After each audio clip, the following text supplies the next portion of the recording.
ও নবী মূসা, আমি আমার গোলামরে তো তখন লজ্জা দেই নাই, 40টা বছর ধরে যখন নাফরমানি করেছে আমি তো তারে লজ্জা দেই নাই।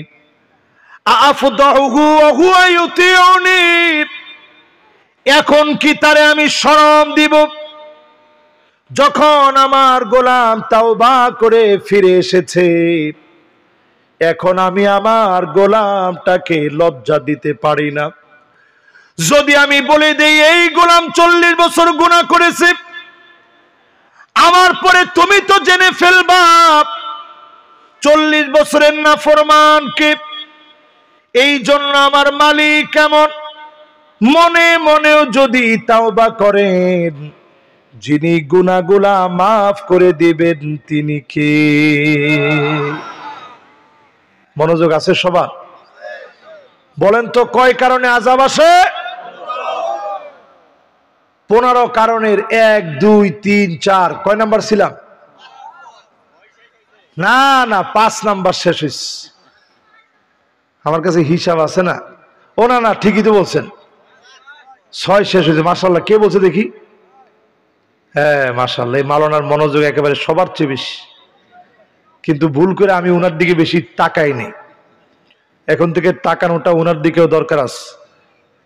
তাহলে কোন কয় কারণে আযাব আসে? 7 নাম্বার কারণ আদনা সাদিকাহু, বন্ধুদেরকে বড় আপন মনে করবে। এখনকার যুব সমাজ দেখবেন সব বন্ধুদের জন্য পাগল, ঠিক কিনা কর? ঘরের ভিতরে বসে দেখবেন শত্রু মনে করে চারদিকে। ফ্রি ফায়ার যখন খেলে, কোন দিকে মারবো? কয় ডান দিকে মার। কয় কোন দিকে? কয় বাম দিকে। কয় শত্রু কোন দিকে? কয় সামনে। শত্রু কোন দিকে? কয় পিছনে, মার। ও যুবক, তুমি এখনো গেমস খেলো, আর তুমি তাকায় দেখো ফিলিস্তিনে তোমার সমান বাচ্চাগুলা ক্ষুধার যন্ত্রণায় পেট পিঠের সঙ্গে লেগে গেছে। ছোট্ট ছোট্ট বাচ্চারা ক্ষুধার যন্ত্রণায় কাঁদতেছে। কি দিয়ে সাহারি করবে? খাবার নাই।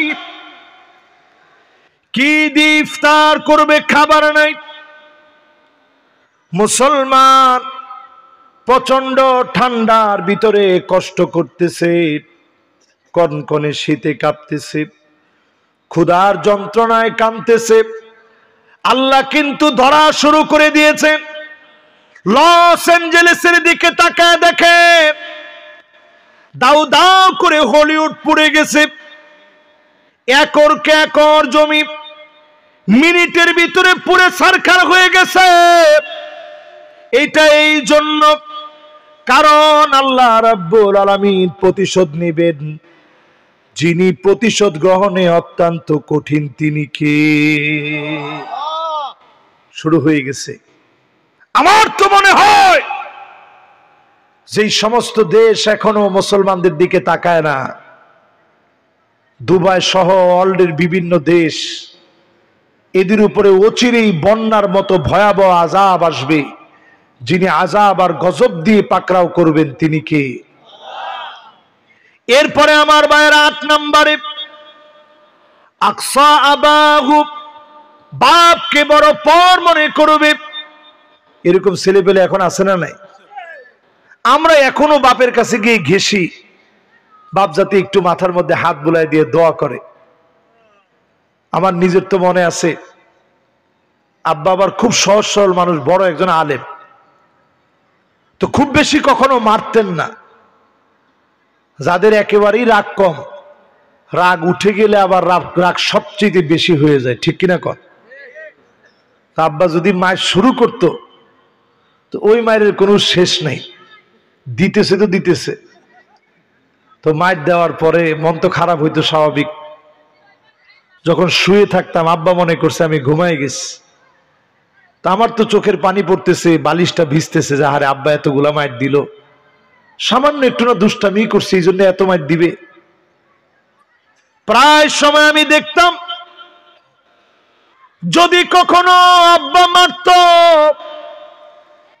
আমি ঘুমায় গেছি মনে করে মাথার মধ্যে সে হাত বুলায় দিত, পিঠের মধ্যে আদর করে দিত, আদর করে বলতো, আমার কষ্টের ছেলে পেলে, বড় কষ্ট করে তোদেরকে বড় করেছি, কেন তোদেরকে মারলাম? যেই বাপ এত আদর করে, যেই বাপ এত মহব্বত করে, নিজের সব দিয়ে সন্তানকে মানুষ বানাতে চায়, সেই বাপের সঙ্গে যখন বেয়াদবি করবেন, বুঝবেন অচিরেই যিনি আযাব গজব দিবেন তিনি কে। কয় নাম্বার? 9 নম্বরে প্রিয় ভাইরা আমার, যাহারাতিল আসওয়াতু ফিল মাসাজিদ, মসজিদের ভিতরে হট্টগোল শুরু হবে, ক্ষমতার দ্বন্দ্ব শুরু হয়ে যাবে। আজ আপনি তাকায় দেখেন, গত 16টা বছর খতিবরা পর্যন্ত কথা বলতে পারে না, ঠিক কিনা? কিছু হইলেই বলতে, খতিব সাহেব থামেন। তুমি যে খতিবের উপরে একটু আঙ্গুলটা উঠায় কইছো থামেন, তুমি একটাবার চিন্তা করো নাই সামুদ জাতিরে যিনি ধ্বংস করে দিছেন তিনি কে? হাত দিয়ে তারা বেয়াদবি করে অর্জন করেছে, তাইলে হুজুর তারা কেন ধ্বংস হয় নাই? 16 বছরে তেমন কিছুই কেন হয় নাই? আল্লাহ নবী দোয়া করে গেছেন, আল্লাহ আমার উম্মতদেরকে আযাব দিন না। আল্লাহ বললেন উল্টা পাল্টা করলে আযাব আসবে, মিন ফাওকিকুম, আকাশ থেকে আযাব আসবে। নবীজি কান্না শুরু করছেন, আউযু বিওয়াজহিক, আল্লাহ পানা চাই, উম্মতরে দেখি না, এত বড় আযাব দিন।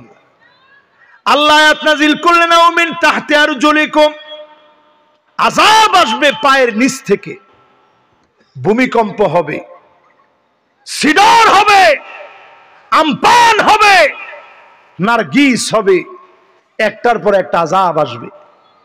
নবী আবার কানলেন, আল্লাহ আপনি এত বড় আযাব দিন না। 3 নম্বরে আল্লাহ জানাইলেন, আও ইয়ালবিসাকুম শিয়াআ ওয়া ইউযীক বা'দুকুম বা'সা বা'দ। ও নবী, আযাব আসবে, আপনার উম্মত দলাদলিকে জামা বানায় নিবে। আও ইয়ালবিসাকুম শিয়াআ ওয়া ইউযীক বা'দুকুম বা'সা বা'দ, দলাদলি করাকে আপনার উম্মত লিবাস বানায় নিবে। জোরে কোন, কি বানায় নিবে? আচ্ছা কোন তো দেখি, এই পোশাকটা আমার বেশি কাছে, বেশি আপন, না পাঞ্জাবিটা বেশি আপন? পাঞ্জাবির চাইতে কেউ যদি পাঞ্জাবিটা টাইনেও ছিঁড়ে ফেলে, আপনি বলবেন যে ভাই খবরদার আমার পায়জামাটা ছিঁড়েন না, ঠিক কিনা কোন? আল্লাহ আয়াত নাযিল করে জানায় দিলেন, নবী আপনার উম্মত বিভক্তি করাকে, দলাদলি করাকে লিবাস বানায় নিবে। এখানে লিবাসের অর্থ কি? মুফাসসিরিনে কেরাম লেখেন, সবচেয়ে কাছের যেই পোশাক, যেটা ছাড়া মানুষ চলতে পারে না, এইটারে যেমন মানুষ টাইনা ধইরা রাখে, ঠিক তেমনি মানুষ বিভক্ত হওয়াকে টেনে ধরে রাখবে, ঠিক কিনা বলেন? বুঝেন না মনে হয়? একজনে বুঝছে। বাংলাদেশে এখনো তাকায় দেখেন, আমরা হুজুর গুলা এখনো এক হইতে পারিনি। ওমা ঠিকঠাক একটু জোরে কন। জয়পুরহাটের পরিবেশটা এরকম হবে এটা তো আমি চিন্তা করিনি, একটু জোরে কন। অনেক সময় আপনারা মনে মনে কন যে হুজুররা এক হয় না কেন? হুজুররা এক হইব কেমনে? হুজুররা এক হবে আবার যখন জালেম মাথার উপরে বসবে, টুপি থাকবে মাথা থাকবে না, তখন হুজুররা এক হবে। তোমার ঠিকটা তো কয় না। আপনাদেরকে কি কথা বলে আমি কষ্ট দিয়ে ফেলছি? কোরআনুল কারীমে আল্লাহ বলেন, দ্বন্দ্ব করাকে লিবাস বানায় নিবে।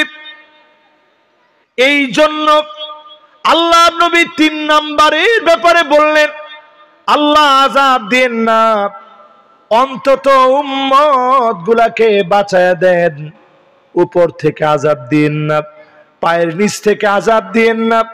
দলাদলি করলে একটা না একটা দিন ঠিক হয়ে যাবে। আমরা তাকায় দেখি 54 বছর শেষ হয়ে গেছে, আজ অবধি দলাদলি শেষ হয় নাই। দলাদলি শেষ করেন। এক দল ভালো লাগে না, আপনি নিজে দল করেন।